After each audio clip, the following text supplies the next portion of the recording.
I think I need to apply for a personal loan. Can you help me get one? But didn't you just get a business loan for the salon? Yeah, I did, but it's almost gone. And shop ain't finished. Pam keeps ordering things I don't need. I still gotta pay my own damn bills and got a baby on the way. Yeah. Yeah, I understand. Okay, so this was an interesting conversation I had with somebody last night regarding just Karen as a business owner. And the other fan I was speaking with was saying that, you know what? It seems that even though Karen is a good hairstylist, she isn't a great salon owner. More specifically, Karen isn't a great business person or businesswoman, however you want to call it. But I would have to agree with that statement. And it just goes back to the fact that for some reason, she is running low on funds right now. And, usually I would do like 3 separate videos. Oh, Karen's a terrible businesswoman. Video 2, why is Karen needing to apply to another loan? And the third video would just be like, Karen, turned away all of her help. But I'm trying to condense all the videos into one, for easy viewing purposes. Plus, YouTube is pushing forward videos that are longer instead of shorter. So something I'm trying to do is, put together longer videos as opposed to just like, hey, here are like 25 videos ranging from like a minute 45 seconds to like 6 minutes. So hopefully this helps you out in terms of being caught up when I post videos. So I would have to say we need to look at the entire situation regarding Karen Salon, why she's running low on money, and how did this even start. Now, all the details aren't known to us, so please bear with me. I'm trying to put this together as best I can because the 3-month time skip caused a lot of confusion.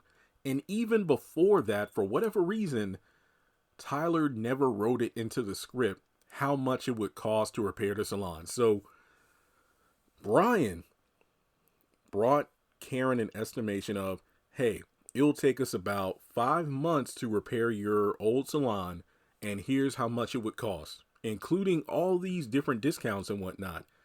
And you say you don't have insurance, so okay, if you got the money, then you're going to be good. And she said she did have the money, which we know Andy wrote her a check. And it was also brought up that Karen had finally paid off her original loan from Andy, where she bought her salon in the first place. That's season 1 lore.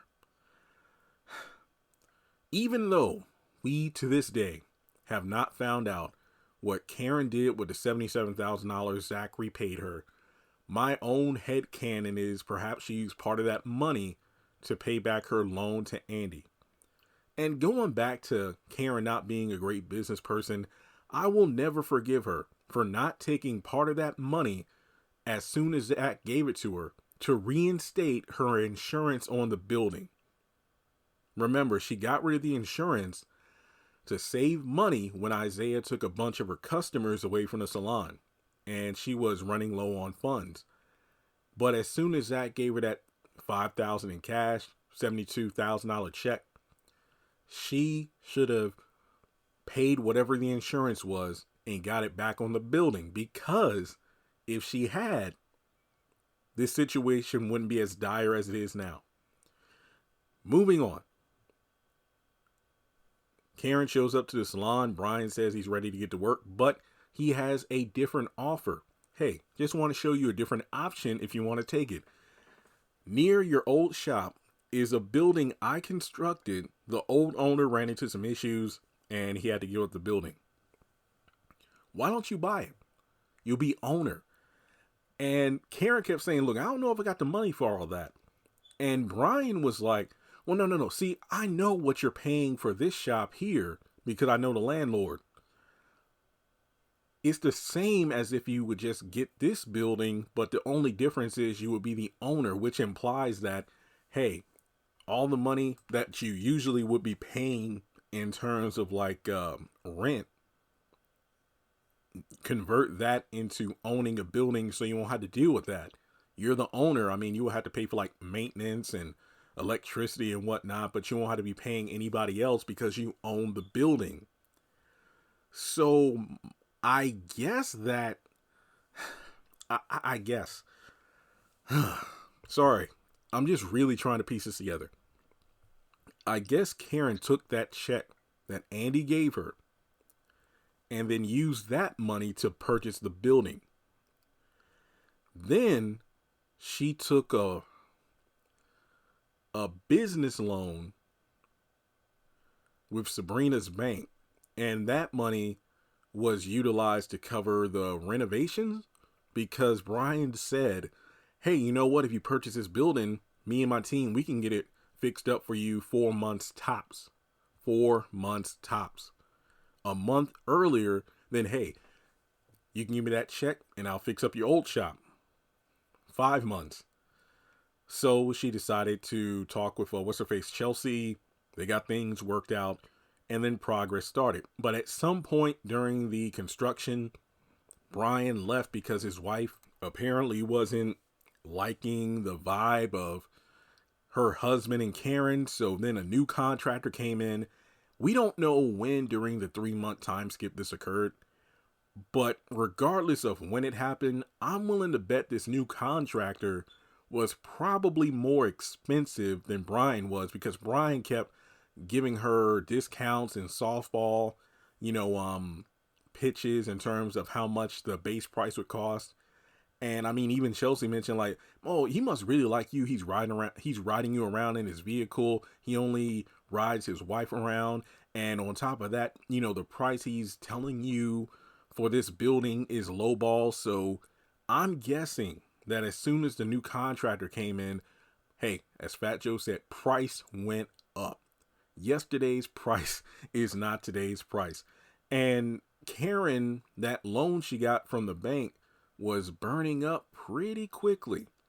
And it doesn't help that we get to the next part of why she's not a great businesswoman. Pam. Now, look, she's grown on a lot of fans. There are some fans who still don't like her. Other fans that say, you know what, she used to annoy me, but I like her. Except when she's a bit too intrusive. But in those moments where you could tell she's really there for Karen, even when Karen doesn't appreciate it and she's mean to her. But I looked at the scene where Trey, the delivery guy, he came in with all those boxes. And this woman has no idea how company write-offs work. Now, on the one hand, yeah, deductibles, whatever. But the problem is, and this is me, because Karen was like, who's paying for this? The company. And if I'm not mistaken, the company as in the salon?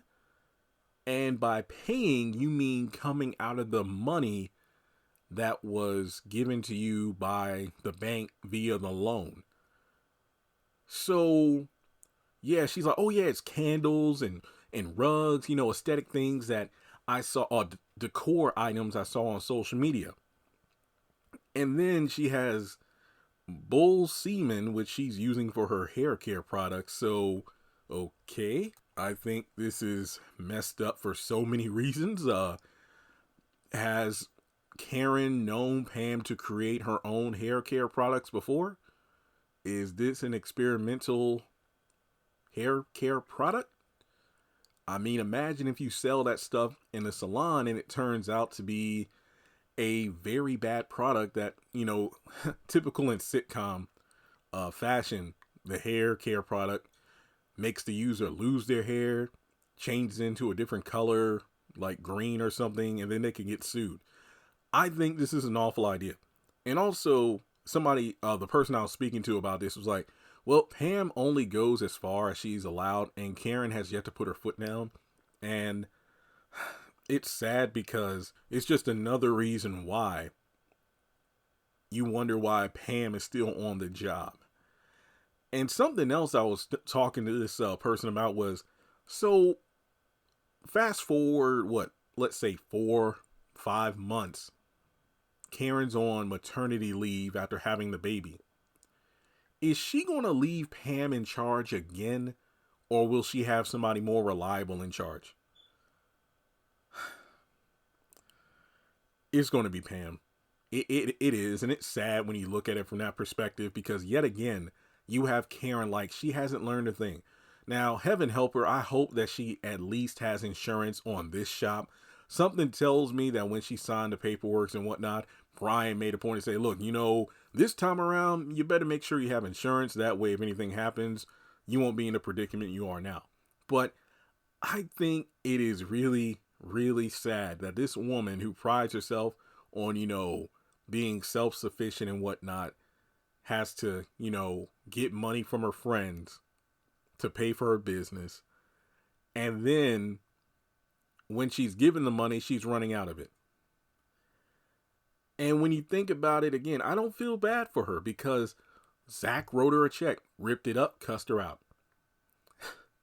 Aaron was more than willing to help out financially, turned him away. But Andy went back to her. So overall, Karen is a terrible business owner. I mean, let me know your thoughts in the comment section below if you agree. Hey, look, I think it's wonderful for a black woman in this case, to own her own business. But the way she goes about it, running the business, I think there are way too many errors. And the question is, has Karen learned anything? Honestly, no. Because like I said, I have no doubt when she leaves, when it's time to get, have her baby and stay at home, Pam's going to be the one in charge again. And we see how she is. She always talks about Zach being terrible with money and using her and burning up her money. Zach isn't in the picture. The money that Karen has was given her by Andy and by Sabrina via the bank. And she's still running low. So turns out, Karen, you might not be as good as money.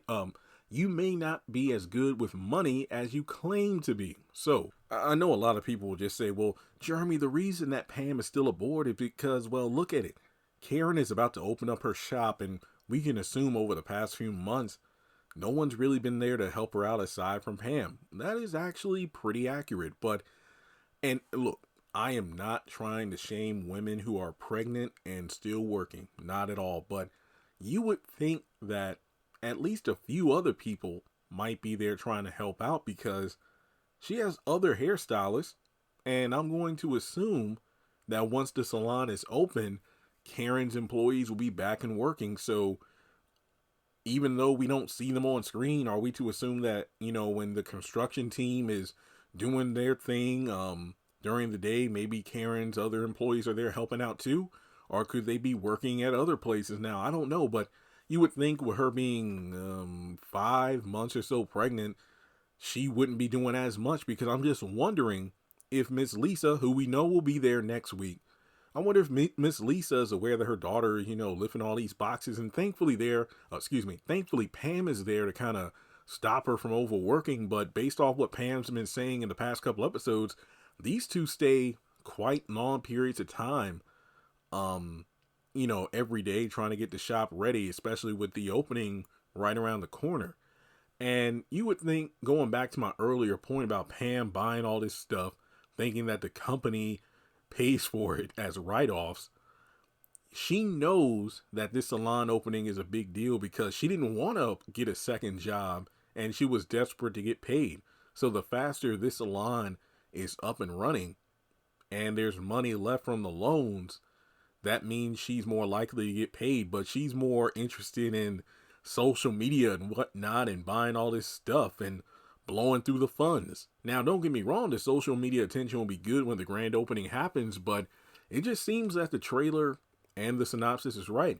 The grand opening is about to happen, but a lot of things are going to happen which could prevent it from going smoothly. So we'll just have to wait and see how things play out. But let me know your thoughts in the comment section below. Do you think Karen is a terrible businesswoman?